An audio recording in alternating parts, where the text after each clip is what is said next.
my entire shack.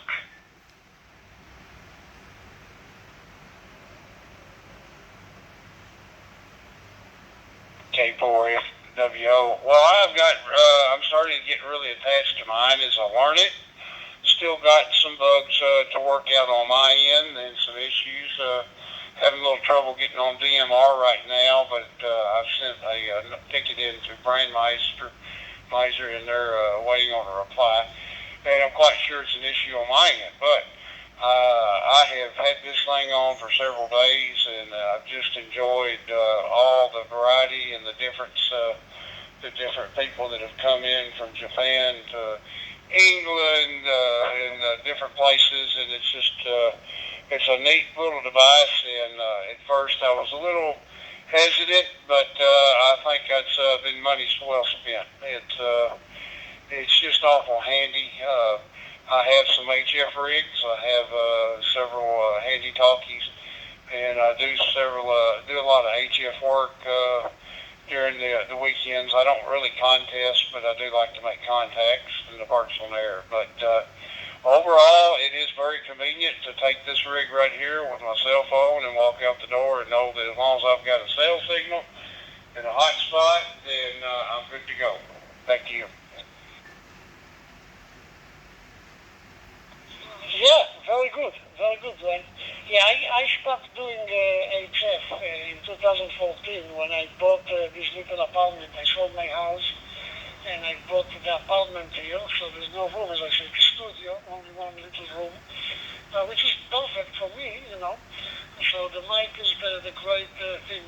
I don't do HF anymore. When I did HF, I used to be strictly a QRP operator.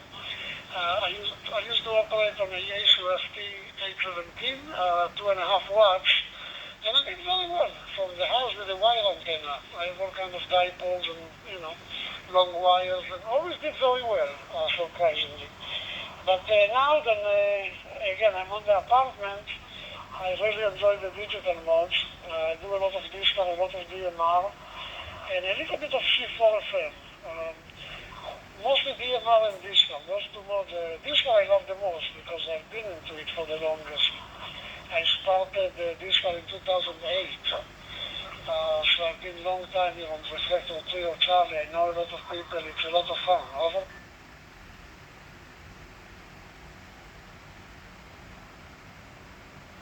Very good, very good. It is, I'm seeing where it is a lot of fun. A good friend of mine from the club had one of these, and I had been seeing him carrying it around, so I got to looking into it a few weeks ago, and then run across another ham that has got one down in the central part of Kentucky, and he was talking about his, so I was sold, and didn't know nothing about DSTAR or DMR, and still don't know much, but the good thing about ham is always something to learn, and you know, he was talking about your QRP rigs. That is the part that I really like. I don't have an amp. I've got 100-watt radios. A lot of times I just run 50 watts, a little more than QRP. And but occasionally I drop down. And it is pretty cool to be able to take anywhere from 8 to 10 watts on sideband and make contacts in Europe and up into Canada and on up towards the Alaska area. So it's a lot of fun. I'm not saying I'll never get an amplifier, but right now I just don't need another expensive toy like that to have to babysit. So just enjoy with what I got, and I'm kind of getting addicted to this little mic right now, and probably going to be spending quite a bit of time on it until I get the new war off. Over.